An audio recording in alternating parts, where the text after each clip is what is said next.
everyone. It's nice to see everyone, especially a lot of familiar faces here. First, I just wanted to thank the Copenhagen Health Week team, TNA and Martin, for inviting me here. It's really so special to be here with all of you, connecting and learning from each other. So I'm Dr. Ingrid Yang. I'm a board-certified internal medicine physician in sunny San Diego, California. And I am a hospital medicine doctor, which also known as a hospitalist. So I work in a very traditional environment in the hospital, taking care of people that are usually too ill or their medical problems too complex to be cared for outside of the hospital. So it's kind of helpful to know that there's the really traditional roots there. But I'm also a yoga and meditation teacher of over 25 years. I've written 3 books on yoga and meditation, and I think that's important to know because I was a yoga teacher and a meditator prior to becoming a physician, and that has really informed how I approach medicine, science, and patient care. And most importantly for this talk, I am a longevity and lifestyle specialist. So really my work is about really interpreting the science to empower you to harness longevity so that you can thrive for decades to come. So this is just a quick roadmap of what we'll be covering. Really, my premise to you is that small, controlled bouts of intentional stress turn into resilience at the cellular level, from the organism all the way down to your biology. And then that turns into real gains for your longevity, and you'll learn all about that. So I'd like to start with a patient story. This is Samuel. Samuel and I met in the hospital after he'd had a hip fracture. He'd fallen off of a ladder taking down his Christmas lights. He was 84 years old when we met and when this picture was taken, and we became fast friends. He was an incredibly robust 84-year-old, stronger, more active than most 40-year-olds. He was still working, he was a mechanic, he owned his own shop, and really impressive individual. When I was doing his admission exam, I noticed some scars on his lower legs and feet that I'd never really recognized before, and so I asked him about them, and he instructed me to sit down because he had a story. So Samuel grew up in Kenya in the 1940s, and he described a very idyllic childhood. He would run barefoot, racing the zebras and the giraffes, and he would help the aunties and uncles in his farm, the other villagers, in their fields, fetching water from the local well. That very idyllic childhood was interrupted by something called the Mau Mau Revolution in Kenya. It's something I'd never heard of before. He had to educate me on. But he described almost overnight that very idyllic childhood was interrupted by soldiers patrolling at night and the more outspoken villagers disappearing, never to be seen again. The well was boarded up and the fields were burnt. And so his childhood really changed into something that was characterized by hunger and fear. And eventually his family had to leave his village, and they made the long trek, a weeks-long trek, to get to a guarded camp where eventually they stayed in cramped barracks until he was able to emigrate. Eventually he did get to Germany and then eventually the US, where he became a mechanic, and this is where we eventually met.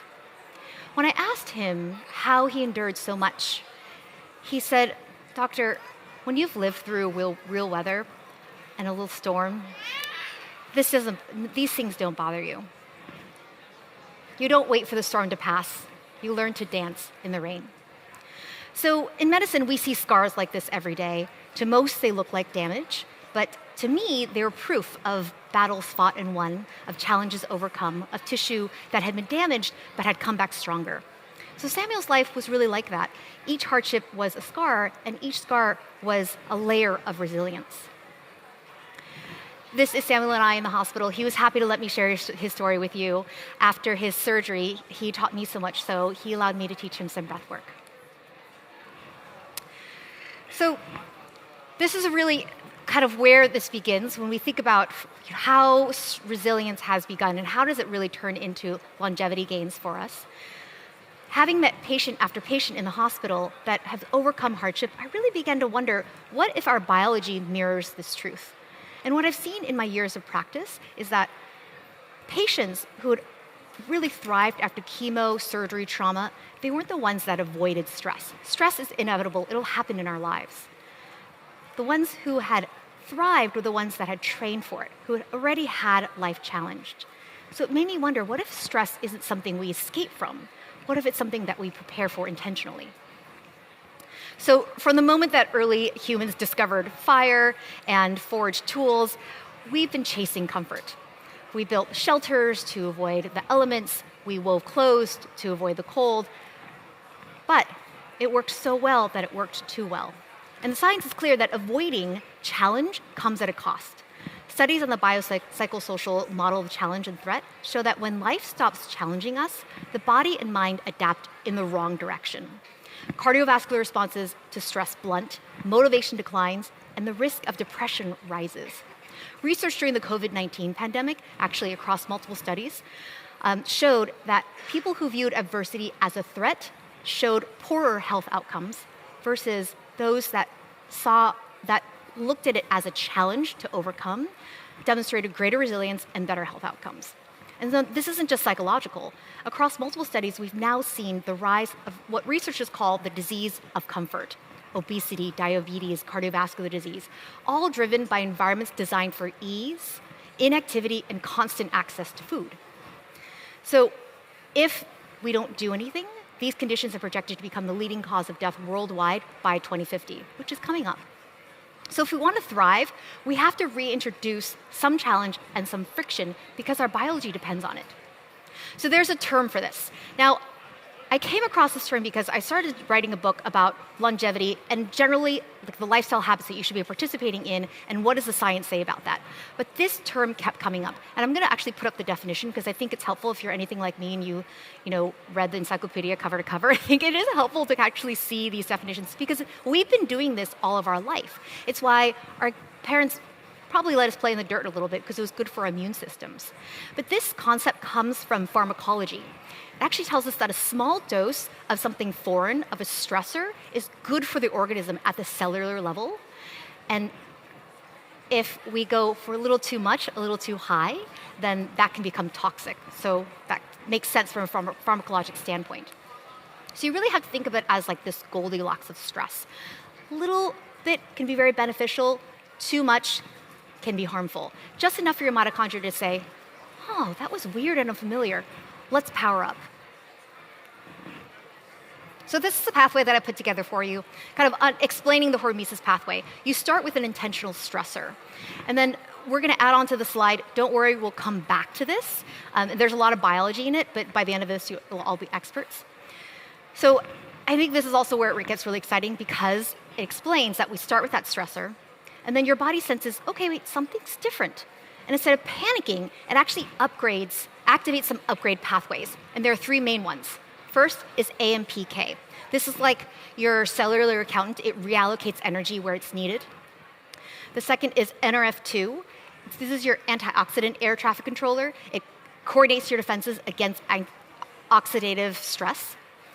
And sirtuins, your longevity switches. They turn on DNA repair and silence genes that accelerate aging. And then these pathways set off a cascade of cellular upgrades. Autophagy. Think of them as like the Marie Kondo of your cells. They tidy up damage, and they recycle the good stuff. BDNF, many of you may have heard it before. It's like the miracle grow for your brain. It can grow new connections and neural pathways and improves mood and focus. And of course, our old friend mitochondria, your energy factories. These are literally trained under pressure. They can actually multiply and get stronger and become more resilient. So suddenly, with all of this, you're not just surviving stress, you're becoming more resilient, and your entire biology adapts to handle future challenges and stress. So over time, these upgrades actually slow biological aging. So you don't just live longer, you're living better, you recover faster, you handle challenges more gracefully. And then, so the takeaway really is that stress isn't what breaks us. The right stress forges us because your DNA is always listening and it's waiting for cues to grow stronger. So again, we'll come back to this, never fear. So the main premise for you here is that controlled, specific bouts of stress beget resilience, which then turn into real longevity gains for you. So we have to talk about mitochondria because I'd just get kicked out of the Longevity Geeks Club if I didn't talk about it. And it's really important because imagine this. I just explained how the resilience cascade strengthens your mitochondria. but what if I told you that the strength of your mitochondria could actually predict your ability to weather emotional challenges and storms? Turns out it can. And this term is called mito-resilience. It's the fusion of metabolic power and emotional grit. How does it do that? Two main neurotransmitters. The first is serotonin. We all know about it as our feel-good neurotransmitter. And it's more than that, though. It powers your brain. It activates pathways like sirtuin-1, so it boosts mitochondrial growth, it ramps up your ATP production, and it shields neurons from stress. In short, your serotonin helps to power the brain power up under pressure. And then, do you guys know what one of the strongest hormetic triggers is that we hopefully are meant to be practicing regularly? You guys can just I can probably hear you shout it out. Exercise. You guys got it. So countless studies, at this point truly actually countless studies show that regular movement increases serotonin signaling and receptor sensitivity. It trains your nervous system to adapt and recover faster from emotional stress. So not only will you become stronger, more fit, but your serotonin will signal for you to become more emotionally resilient. The second is dopamine. We all know this as your reward neurotransmitter that works in the mesolimbic pathway. Resilience comes from flexible dopamine signaling, so it keeps us motivated and alive even in tough times. So do you guys know a simple hormetic boost? Many of us have talked about it. We all probably experienced it on our walk here. Cold, you got it, cold therapy.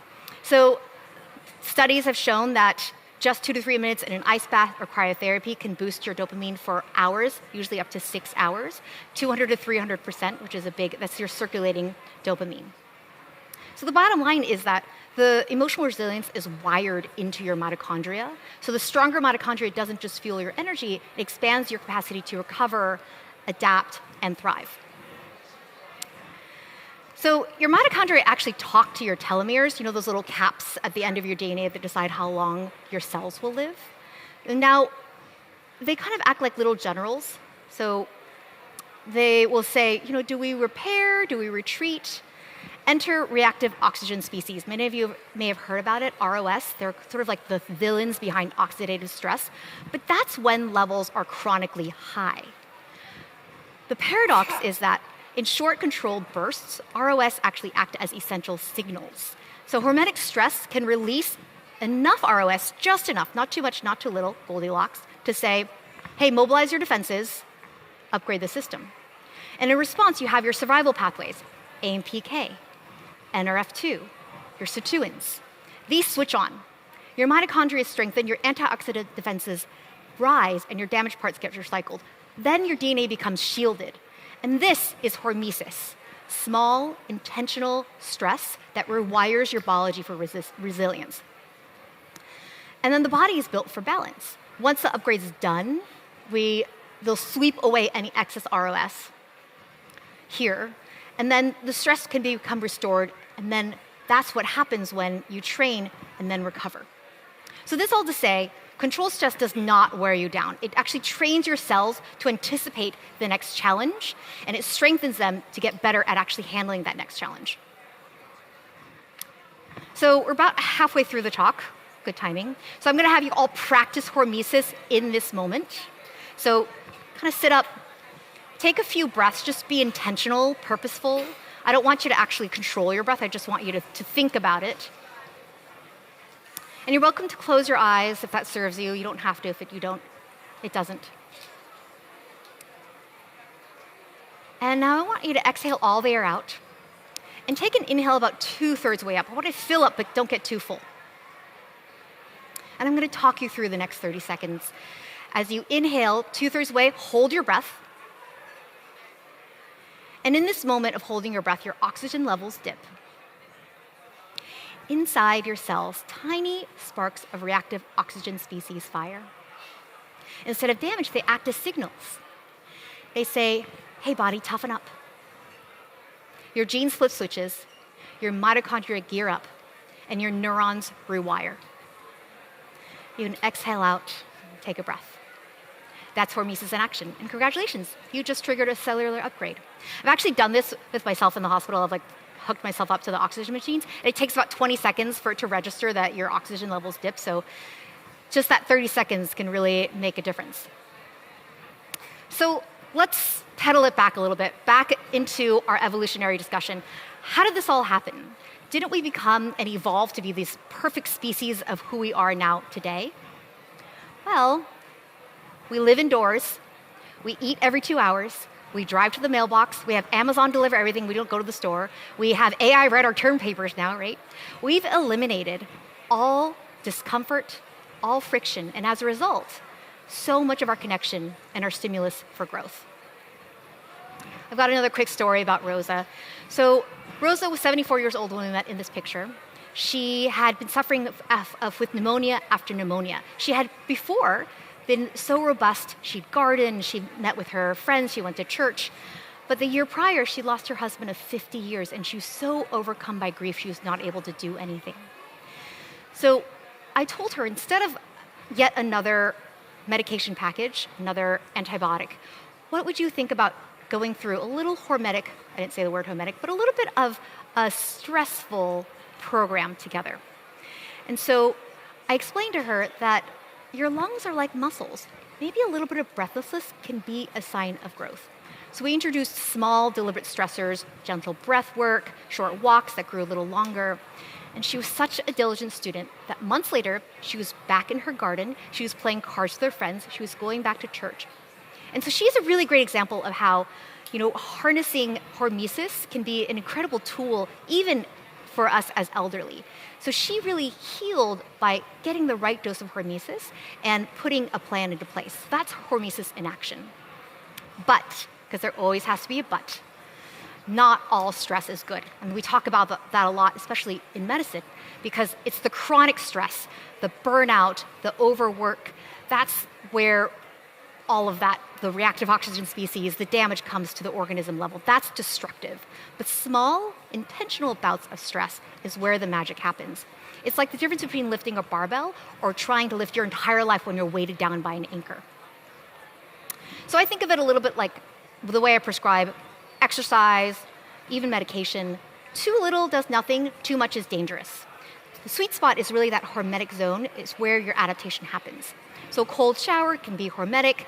Frostbite, bad idea. 16-hour builds resilience. Starvation will shut you down. Brief social discomfort can build connection, but isolation will break you down.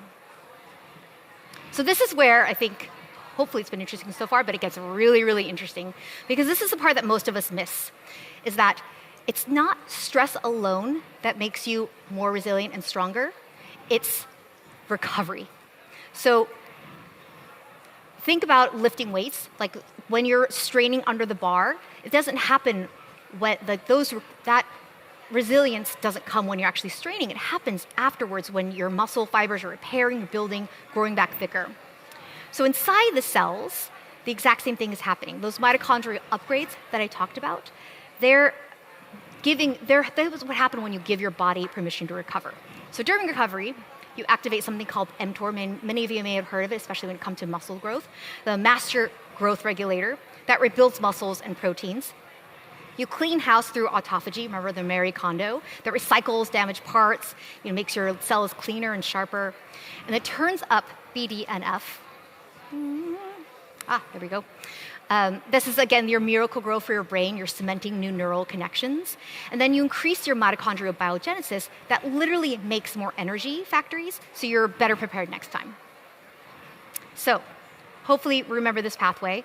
So it's helpful to kind of look at these, because I don't know which side I'll be on, but if you're looking here, this is your resilience pathway. These are the signals that we turn on when we introduce a stressor. On this side, this is where your longevity comes in. This is where the switches happen. So the way we can think about it is that without recovery, none of these adaptations can actually become complete.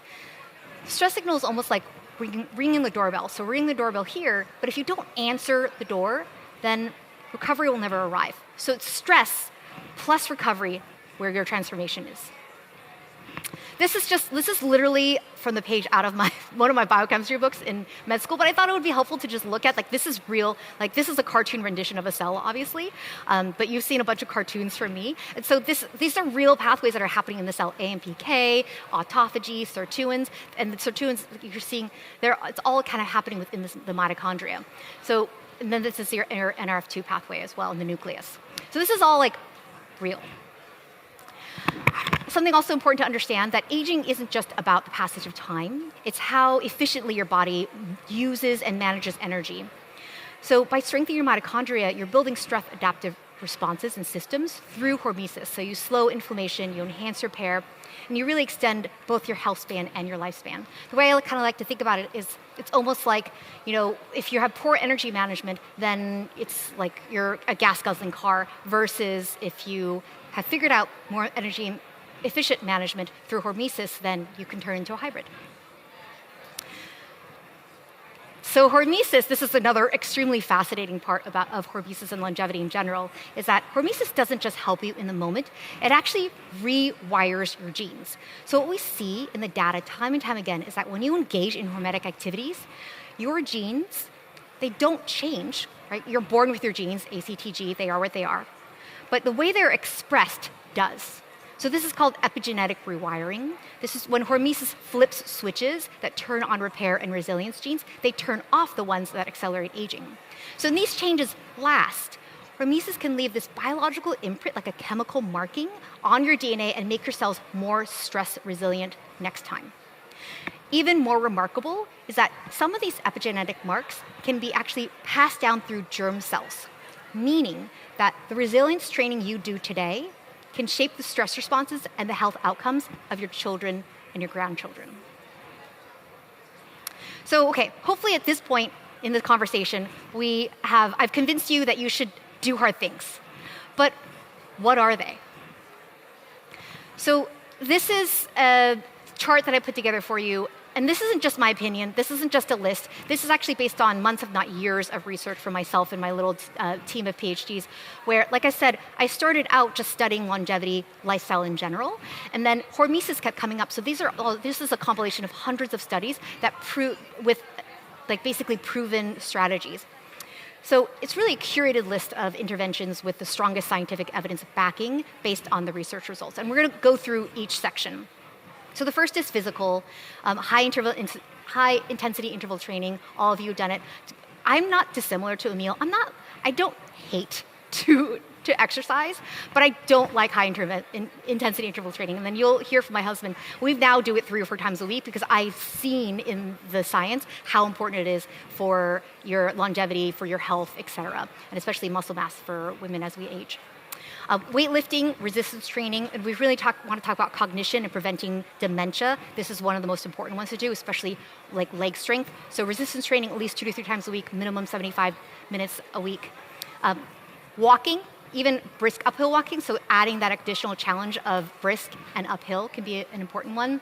I sort of have a little sidebar to talk about how the physical hormesis, straining under the bar, helps, but then this is a really important time in which we can, again, mention recovery, because that you can't just be classing every single day, right? You have to have a couple of days here and there where you're really giving yourself a break. This is why I do retreats, because I think it's really important to understand that relaxation is a skill. It's something we have to learn. Recovery is a skill. It's easy to kind of go and keep head to the grindstone, but you have to learn how to recover as well. Of a note, there's a whole lot of science around recovery. There's not enough time for this talk, but maybe if TNA wants to invite me back next year, I'm happy to talk about it, and we'll go through all the science around it. Cold exposure, we talked about that, sauna, contrast therapy in particular. So if you have the opportunity today to do it, tomorrow even, there's a lot of great opportunities so you can practice it. One note, with cold exposure in particular, some people, they don't like it. It doesn't work well with their physiology, and that's okay. Note that your physiology is always changing. So if you don't like it today, try it again next year. You kind of really never know, but it's one of those hormetic activities that keeps coming up in the medical literature that's worth trying and getting into. Intermittent fasting, and specifically caloric restriction that really turns off on that autophagy switch. Polyphenol-rich foods. This is another one that I wanted to take a little sidebar on because this is so fascinating. Because plants, so much more intelligent than we are. Right? Evolutionarily, they've been around for hundreds of millions of years, way longer than we have. So they figured out how to survive. When they're stressed, they form like too much sun, drought, insects, whatever. They have learned this exceptional adaptation capability where they create these protective special compounds called polyphenols. You've all probably heard of them before. Sulforaphane in broccoli sprouts, curcumin in turmeric, even like resveratrol in grapes. So what's exciting is that they act as signals. So the polyphenols get created in the plant. And then the polyphenols act as signals to us. There's these tiny beneficial stressors, but they don't actually stress us. They flip on these ancient cellular defense systems, AMPK, NRF2, sirtuins. They boost our DNA repair, they strengthen mitochondria, they enhance detox, they clean up damaged cells. This is called xenohormesis. They're a conversational dialogue between plants and humans, where plants evolved these molecules to survive stress, and we have evolved to interpret them as a warning that there was stress in the environment and we should prepare ourselves. So, I think this is one of the most fascinating things because we actually do have a conversation with plants. And that message that plants evolved under hardship, our bodies learn to listen to. Learning a new language, that's why we usually say, learn a language. I've try to learn several languages. I'm kind of halfway there for a lot of them. And I have to tell you, it's uncomfortable, right? Trying to have a conversation with someone where you're stuttering and you sound like a second grader is uncomfortable. But that's part of what you need to do to keep your brain really plastic. Learn a new instrument, solve some problems. Intermittent hypoxic training is a really good one, breath hold work. In an hour after this at 3:30, I'll be in the deep dive studio and we're going to do an hour-long session. I thought that'd be a really good way to incorporate and understand what hormesis is like. So if you can join us, I've been told when I hold these sessions that it's like having a shroom trip without the drugs, so please join me if you can. Public speaking. Being up here isn't the most comfortable thing for you, but it's given us the opportunity to learn from each other and to connect. Difficult conversations too. If any of us have ever been reticent to have a conversation with our parent or child, even our coworker, but then afterwards it builds this new connection. It can really create more of a bond. Altitude exposure, I think, is also a really interesting one because, as you know, a lot of elite athletes go into the mountains to train and it makes them better, stronger. What we find, interestingly, we think of our lungs as our main oxygen sensor, but it's actually our kidneys. And our kidneys, when they sense a low oxygen environment, as they do in the mountain, as we have in the mountains, it actually releases a hormone called EPO, erythropoietin, and it sends that signal to our bone marrow to generate and release more red blood cells. That red blood cell has more capacity to carry more oxygen, and it also makes our oxygen receptors more sensitive. And then on top of that, it improves our endurance and aerobic performance. It boosts your VO2 max, so it's one of those measurements for longevity.